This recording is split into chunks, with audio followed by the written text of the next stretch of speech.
Alright,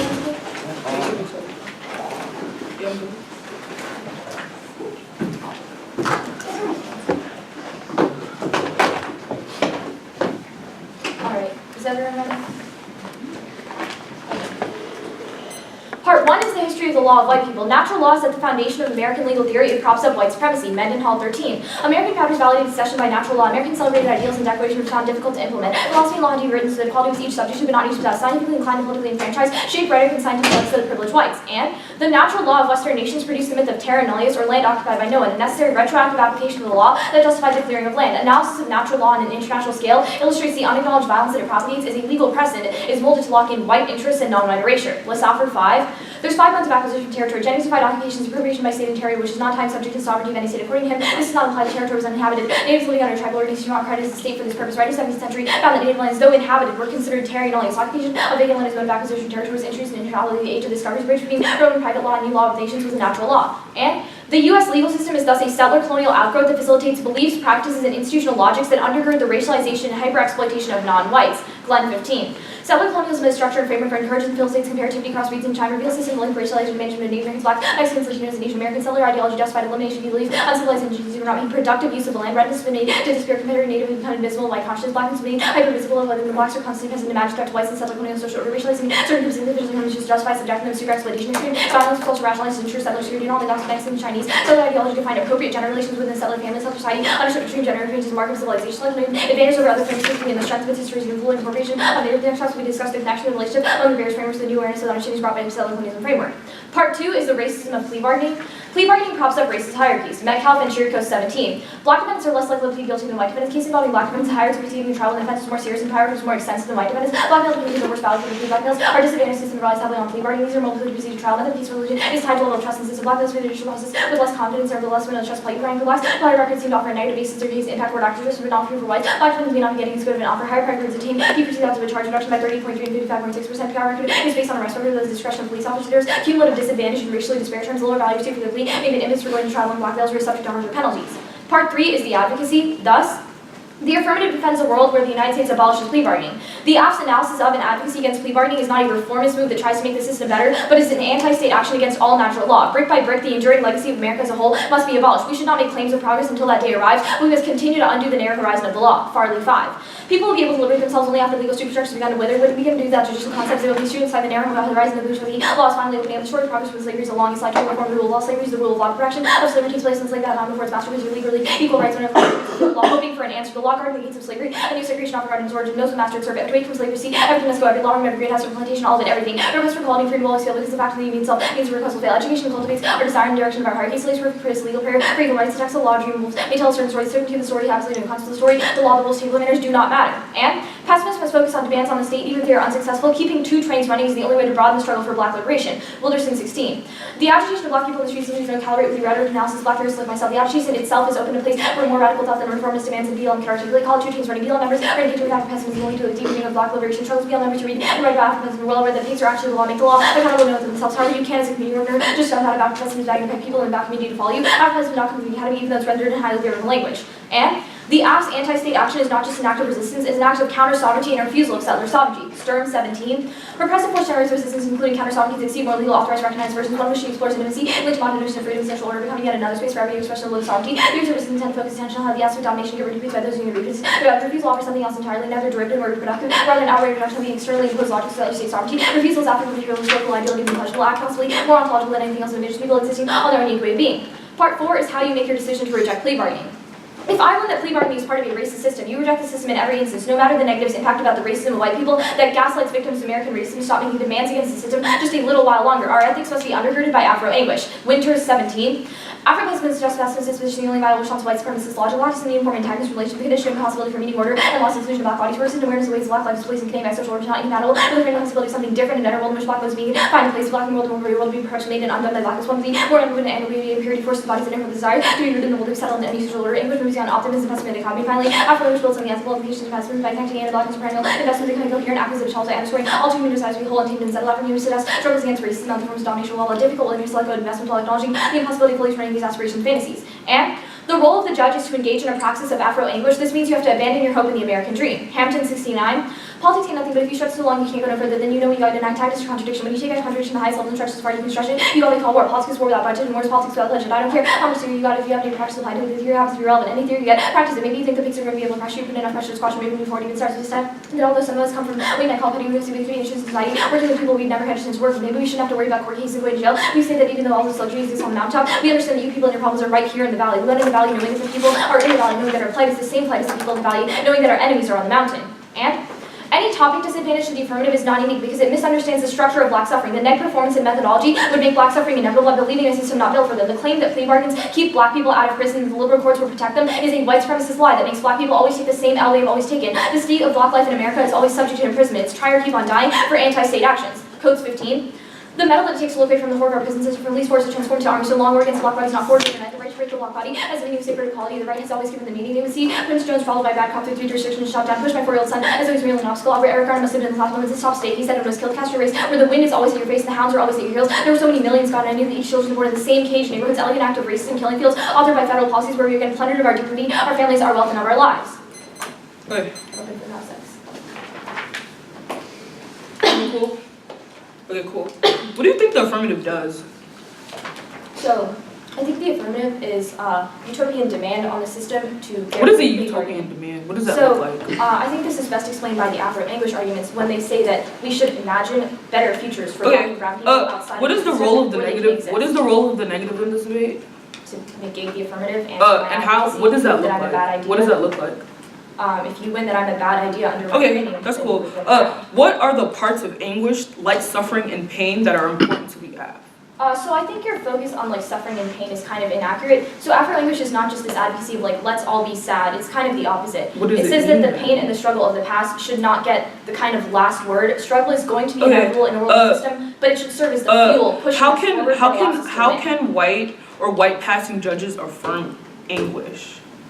So the argument is not that the judges affirm anguish. Well, you made it the role of the judge. We're asking how can white judges affirm that? The role of the judge is not to affirm anguish, rather it's just to embrace my how can they praxis, affirm that?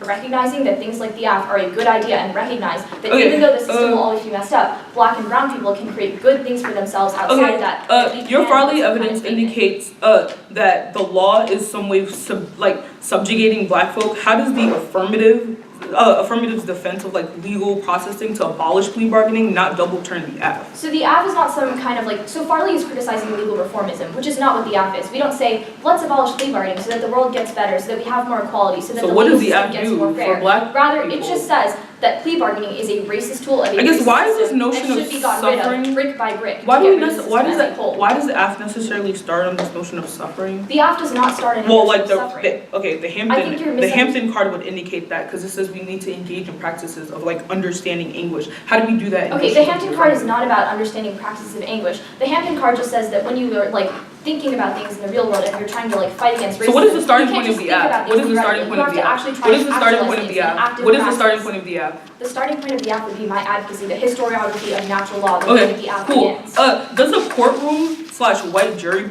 prudence exist post the app? What do you mean? Does it exist after the affirmative is passed? Yes, the app would only get rid of plea bargaining. Okay. The argument is that we should orient ourselves to getting rid of the entire system as a whole, but I don't defend like abolishing the entire U.S. criminal justice system. Okay, I'm good. Okay.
Stop prep 233.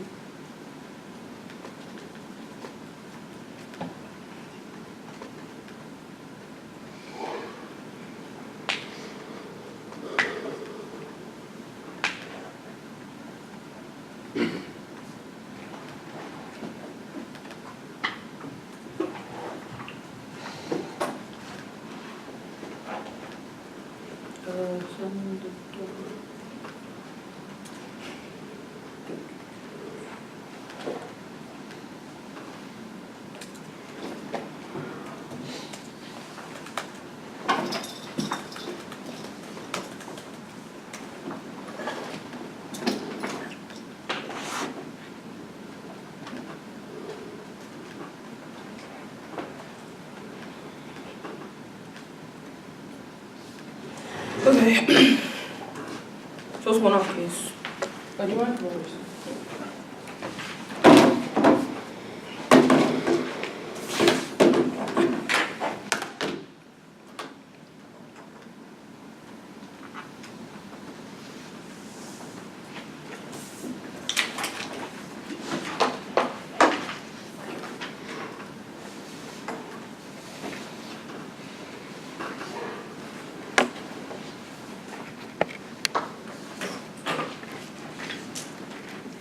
We're good.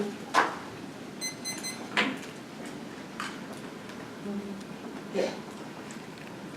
Interpretation of the affirmative must affirm and defend the deconstruction of the contingent conflict paradigm. The violation of the affirmative is in defense of the antagonism. Their refusal to affirm is at heart of the antagonism. Wilderson too writes that the condition of possibility as well as gestures resistance functions as a negative dialect. They politics of refusal, and a refusal to affirm one must embrace its disorder. If indeed if one politics ought to be underwritten by desire to take this country down, few so-called radicals must be embraced and elaborated by the disorder and its incoherence of blackness. It means that they try to do the work of abolition. They would inevitably fail because it is always the work of from a position of coherence. They remain coalitions and operating within the logic of civil society and function less as a revolutionary promise and more of crowding out scenarios of black antagonisms that they simply feed in frustration, reject them. There's a couple of reasons. One, ground, they make it impossible for us to test them because the permutation will always encompass whatever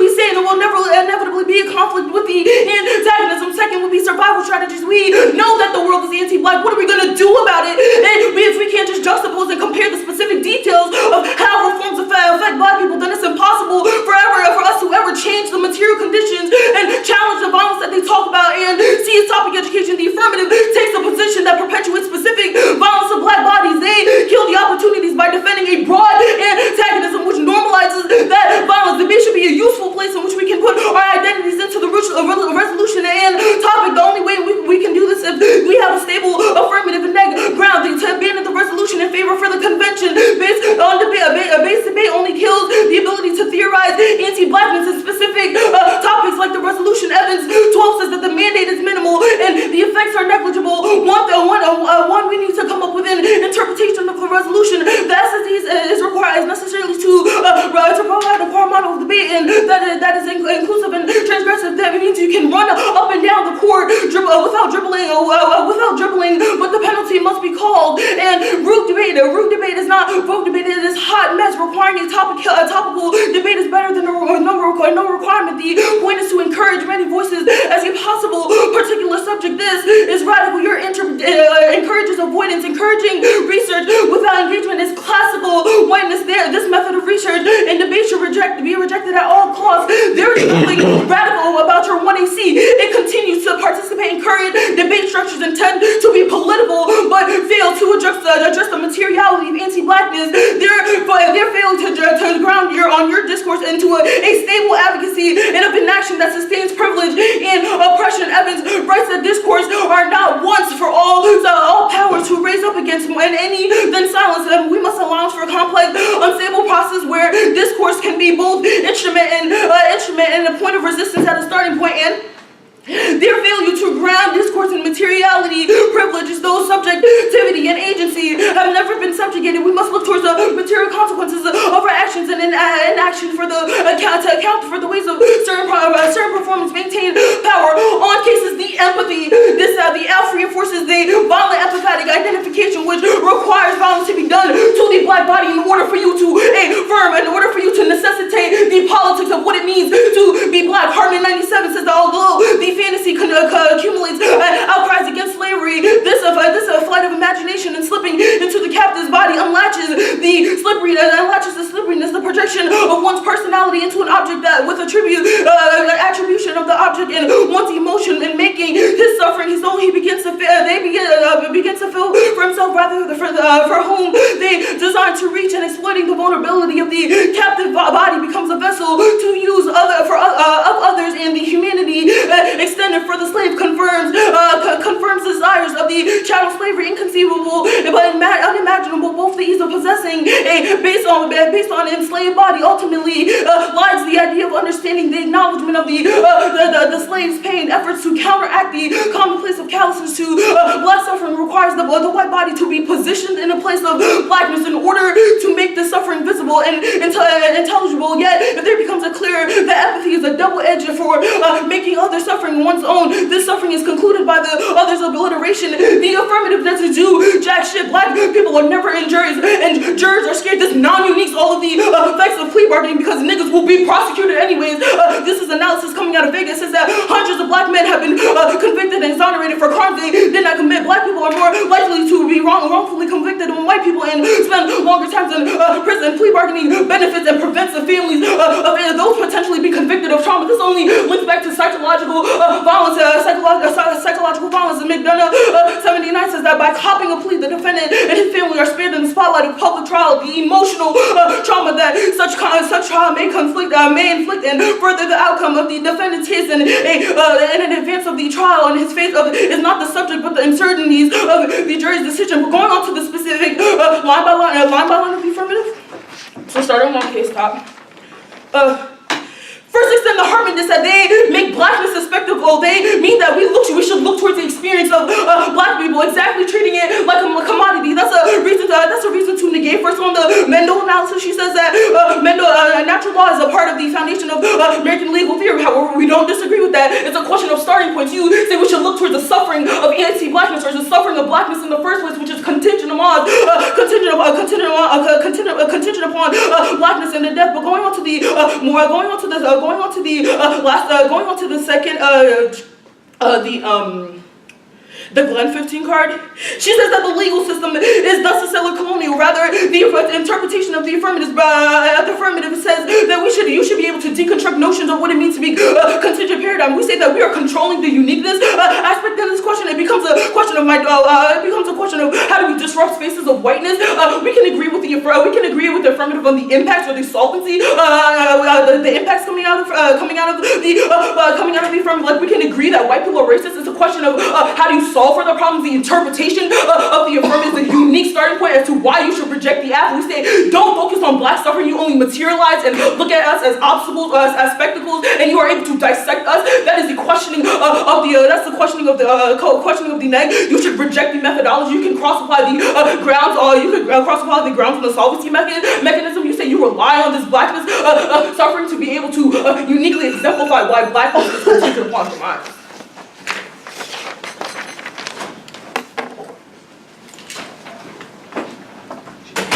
Alright, is everyone good? Give me like 2 seconds. Oh. Yeah. Alright, everyone's good? Okay. What does it look like to affirm and defend a deconstruction of a contingent conflict? Contingent conflict paradigm says that something in the world we are able to change. So you have to do something in the app, not focus on notions of like black suffering, right? Because that begins. So you think so the violation essentially of me defending an antagonism is the app doesn't do anything?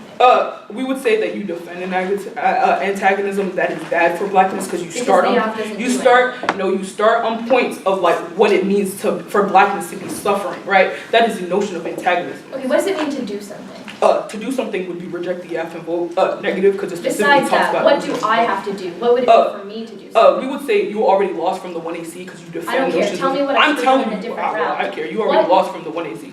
Can you please answer my question? What should I have done in a different route to meet your interpretation? You already lost from the 1AC. I understand that, but right. What should I have done in a different round to meet your interpretation? You should have What never do I started have from to the do? point of black should be suffering. That's the notion of the What does that mean? What does it mean for blacks to suffer? What that means for you to affirm Let me the ask my resolution. question. What does it mean to do something, and how does that relate to not starting To from do that something starting is point? reject the F. What would the app have to do to do something? We under say your that you interpretation? focus on blackness, and we say that you focus on the contingencies of black suffering. So focusing on, I should focus on the contingencies of black We say suffering. that you should not So be able rather to than focus saying- on black suffering So, because okay, you so continue to Willison's rectify argument about notions. contingent violence is that that does not occur to the black body because that's ways in which civil society is, it doesn't cover the fact that civil society has made anti-blackness a structural antagonism. How is it possible for me then to focus on contingent systems of violence? You should focus on the joy of blackness. Why do you start with the starting point of like suffering? How do we not focus on the joy? That's of the blackness? problem. That's the exact problem. I mean, You I focus, think the you question automatically, in one when you is assume also blackness, pretty you assume clear. suffering. The one That's does not exact. start from a starting point of suffering. When you assume This is blackness, you Afro-English, assume not suffering. Afro-pessimism. And we say This is Afro-English. the How can the That's white, like fine. white judges, access Again, your Afro-English in argument's the not first about place? white judges, it's about More of doing it comes out of anything. the, it That's comes out of fine. the T Let's talk argument for about sure. this, I guess, bottom of the T argument about topic education. What topic education did you read? The app is about lose, the app is about plea bargaining. No, rather it says that the affirmative takes a position in which it specifically reentrenches notions of violence. It says How? that you kill, you defend a broad antagonism, We such ban as plea bargaining. Right, How is right. it a broad You antagonism? talk, okay, I think you're misunderstanding what this is, right? So you're probably going to go for generic ass answers to I don't this, care. to the Oh, yeah, show. answer my I'm question. answering What does it questions. mean to I'm be a answering broad questions. antagonism? Let me finish. What is The a broad antagonism? Let me finish. Broad antagonisms specifically talk about notions in which you defend suffering. That necessarily perpetuates So constant defending black suffering- violence. So you say we're trying to help niggas. We say you cannot do that in the world of the affirmative. defending suffering is the violation. We I say, should be very okay, clear about this. I guess you can't read truly because it specifically says I can't notions read, of and you. you just explained 3 different versions of what this violation is. Is Uh, it me not doing something, or is It it means me focusing on suffering? Do you know what antagonism is? Yes. Right. So how about you just debate the T show? Hey, don't tell me what the violation is. Did you mark any cards in the 1NC document? The 1NT document? I read everything in the 1NT document. Is there something that you didn't? Did you read the have? entirety of the second Evans card? The second? Because I Evans have you card? stopping the word starting point. The second? I don't think I read. Oh no, yeah, I stopped at penalty must be called. That's the only thing I didn't read. My bad. Sorry about that.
case T.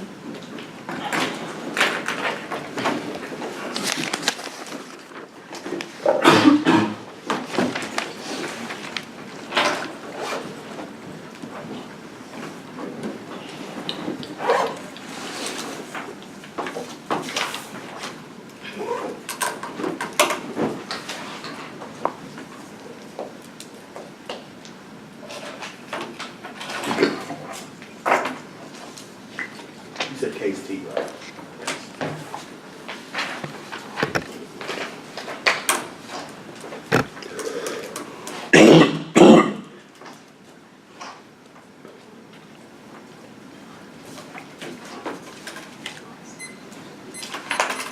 Alright, is everyone good?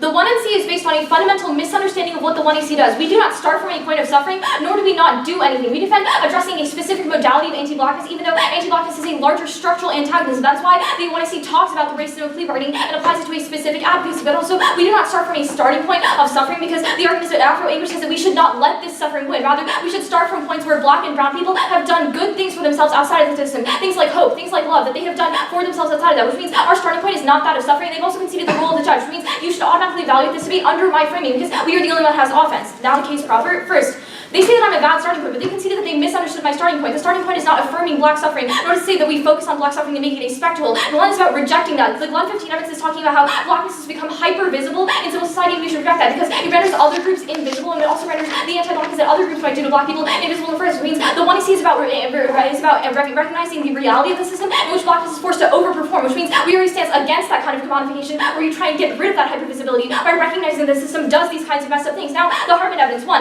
Spectacles of black suffering are inevitable. Your critique of black spectacles relies on the need presented. This evidence is a link turn, because your attempt to escape black suffering makes us less able to confront it, because you cause a repression rather than a confrontation with the root cause. Moten 3. This is not to reproduce on history being is a loser, reproducing a reference and refusal. The second, the meeting is reproduced in every sense of sex, and the Buddha goes on to mean performance in general is outside the economy and production of the politics of unrelated reproducible and repetitive fundamental. Hartman, the very spectrum of return is reason enough to repress the counter-jungle classes on repression. The Hartman's critical suppression is then such transfer demands that one has to reassess your repression after reduction of a performance is disappearance. All missing is an ordinary restation of the meeting which reproduces your structure. The dialogue is open by refusal, recitation of reproduce whatever reason. Hartman's works away from Douglas and thereby runs right back into them. And now also, which means that this kind of suffering is going to be inevitable in the world of civil society. We should walk away from it. Also, Afro-English is not an embrace of suffering. Rather, it just says that suffering occurs, but we should move beyond that and not let it win, which means it takes out this argument. Now, they read the Vega and McDonough evidence and say that juries are bad, but they concede my arguments for yes, that is why we should abolish plea bargaining. The Metcalf and Jericho's evidence analyzes the fact that black defendants go to trial in the first place in the world of plea bargaining because they think that plea bargainings are unfair deals, which is why we should abolish them. The jury system is already happening to black people in the status quo, which means this argument is fundamentally not needed. They also conceded the Code's 15 evidence from the bottom of the apple says that in a world where the system is literally contingent on black suffering, there is no way that it can get any worse. Racist juries are already the status quo. Their system is an giant killing field, which is why we should orient ourselves away from that and embrace refusal, like the 1AC politics says. That's the Sturm 17 evidence and also the Farley 5 evidence. So we do not make blackness a commodity. The T argument.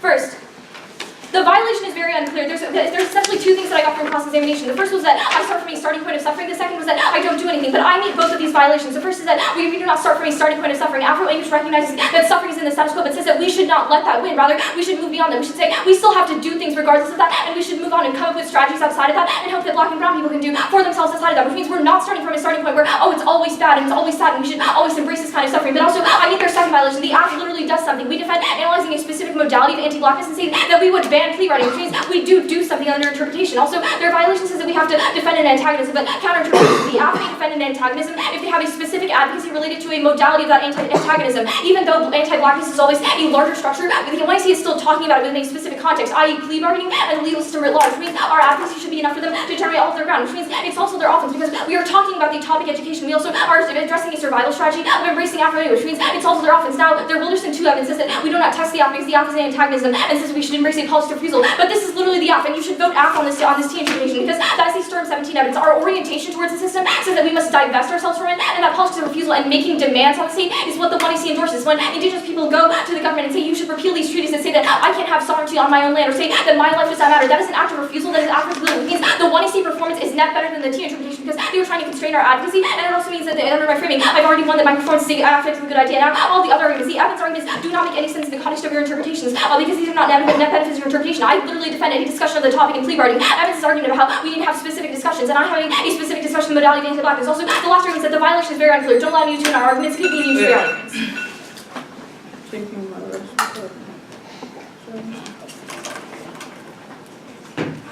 What was the argument you made on Wilderson?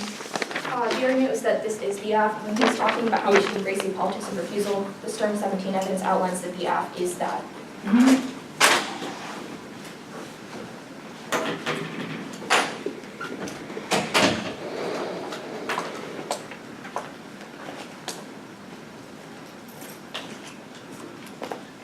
You read the Moulton on Lincoln on the Hartman evidence? It's against all of your like commodification and arguments focused on box office evidence.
Okay.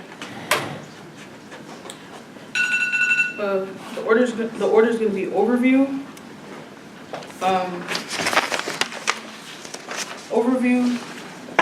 T, debate, and then case debate.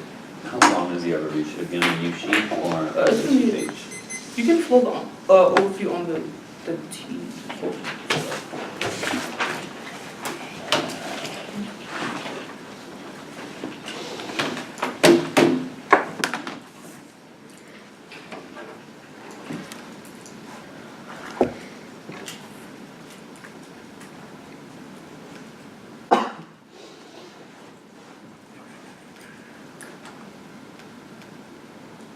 Just give me a second. There.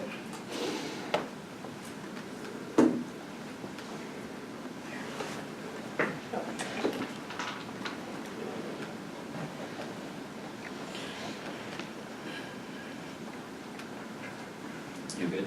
I'm just waiting for her doc to pull, because it didn't say it. Okay, there we go.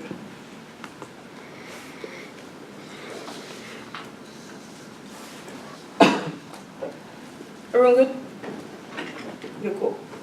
Now, if you think that bad black people are weak, docile, and just bodies waiting to be murdered by the system, then you should vote affirmative. And if you think that black people are more than just the dominant of the world and just of grotesque violence, then you should be voting negative. I want each of you judges to think about why does the affirmative exist? What makes the affirmative radical? The only thing is that black death exists in the first place, which means that without the death of black people, Greenhill would not be winning. If black people were not abused by the system, then Greenhill would not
articulation of blackness. One moment blackness becomes negative in the world of the affirmative, and then it's articulated and points out the affirmative shifts to the positive articulation of what blackness is. Second would be the argumentative engagement argument. You should vote negative on presumption because the affirmative has done nothing and will do nothing in the context but continue to speculate and constantly pick at the black body. Also, we say topic-specific education because topic-specific education, especially on this topic, is essential for black people, especially black women in the academic research. When we try to find or break a new app, we cannot find shit on black women in plea bargaining. Going on to like the starting point of the debate, we say that the affirmative spotlight on black defendants as being a position of damage in the first place, per their Metcalf card and their Sherco card, that is justification for resolving issues in national law only bankrupts the mentality that requires bad death in order to pass a policy like the affirmative. We also say that this is problematic reason to vote affirmative. You conceded the Hartman dissent. We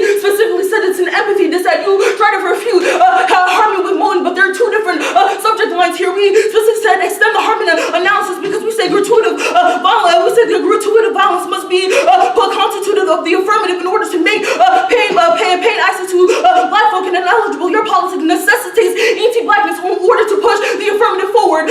We say your politics also puts black bodies that on a platter that assumes white sentiments because you are able to subalternize where black defendants and the targets of your policy Also, we said that the affirmative forces the few very black children in LD debate to internalize disposability politics. Is why you link into the and why you link into the interview. You don't get access to your counter interpretation. We also say that this detriments the actual positive survival strategies for black people. Also, we say that the next point would be like the F is forced into an impossible empathetic identification, which means that non-black bodies take the positionality of blackness. She'll go for this argument, saying that we should look towards the notion of the performance of the one AC. However, we say this is damning, considering the black suffering is meant to become modified. It is meant for when you stand up and you affirm, you are rectifying notions of antagonism. That is clearly why you violate. You don't get access to the counter interpretation. Maine specifically says that notions of the process of empathetic identification, which is the Hartman analysis that you have conceded, says that the slippery politics reinscribes the unequal setting of power relations. She'll go for this big argument. She'll go for a triad impact framing of the one I see the one and the 2AR. Do not let her go for this framing analysis because you've conceded that Afro anguish is the root cause of black suffering, and her shiftiness in the last two speeches have rectified the notion as to why you link into the interpretation of the affirmative. She'll probably go for the fact that we've conceded a few arguments. We can concede those few arguments. This question of what do you do for the affirmative? The affirmative doesn't do jack shit. Even if we can also extend the case turn if you want to really get petty that you conceded. Also, so the round really breaks down really simply. You've conceded the fact that Afro anguish is built upon suffering in the first place. Second, we make several different arguments in the overview. One that the affirmative becomes a shifty analysis. It becomes a floating pen. You can vote there. You can also vote on presumption because the affirmative really doesn't do anything. Negate.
The order is going to be T, referencing things in the case. Okay. An overview, T, but I will reference things from the case on T. Gotcha.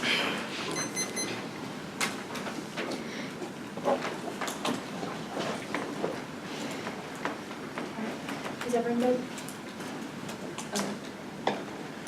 There's three fundamental questions in this debate. One, what is the starting point of the AF? Do we start from a starting point of suffering? Two, does the AF commodify blackness or not? And three, what does the AF do and is it a good idea? All of these questions are not answered by the 2NR, so I'm going to answer them right here. The first is that they're completely wrong about our starting point. Throughout the entirety of this debate, Afro-language has never been explained as an advocacy of let's embrace suffering, let's all be sad. It is the opposite of that. Winters is a turn to all of the arguments about how we are embracing suffering because it says that the pain in the struggle of class should not get the last word. We should not let that pain win. It should serve as a fuel to push us forward. Afro-anguish is not pessimism nor is it optimism. It rejects that binary focus on suffering, whether or not suffering is increasing or decreasing in the status quo. Rather, it just says that, yes, even though suffering exists, we should move beyond this, have hope in things that black and brown people create for themselves outside of the system. It does not say that, yes, black people should always capitulate and embrace their suffering. That is quite the opposite of this. Also, the majority of the 2NR on this is very, very new. You should hold them to the 1 and C violation and what that means in the first place. They've conceded that we do not violate their 1 and C violation because our starting point is not suffering, but also the AF does something and is a good idea because we are a better orientation away from the C and a politics of refusal. That is the conceded Sturm 17 evidence. The way this comes into the debate is that it turns their violation card that they read, the Wilderson 2 evidence, says that the only acceptable advocacy under their interpretation is a politics of refusal. But they've conceded that the 1AC is that refusal because it is disinvesting ourselves from the system, i.e. saying that,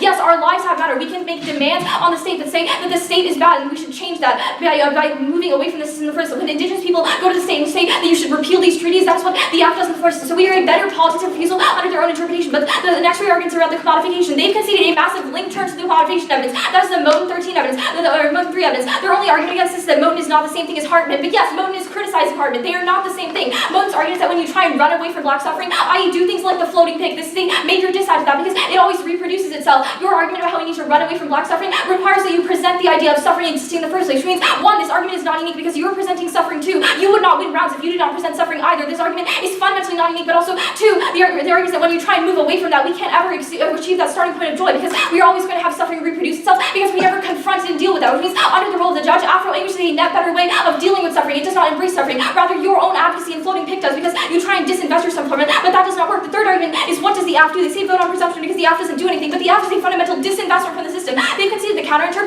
that we are analyzing a specific modality of anti-blackness. They all concede reasons why the counterinterp solves all their offense because we are having a topic-specific debate, which takes out your procedural fairness claims and also the argument about forcing black people to defend things because we are talking about specific positionalities within society by centering our analysis on plea bargaining, even though the entire state system is racist writ large. We read evidence about this. Now, this takes out all of your arguments about how I'm telling black people to suffer. I'm not doing that in any way, shape, or form, nor am I telling white judges to endorse Afro-English. This is quite the opposite, rather. I'm telling you to endorse my advocacy, which is quite distinct from Afro-English. So, the 2NR is largely very new on its overview and all of the arguments that it brings into the context. This debate is about three fundamental questions that the 2NR has completely conceded. Our starting point is not suffering. Our starting point is things like joy, because it says that we should move beyond suffering and embrace things that black and brown people create for themselves. The AC is a giant link turn to topicality, but also they've conceded a couple other arguments.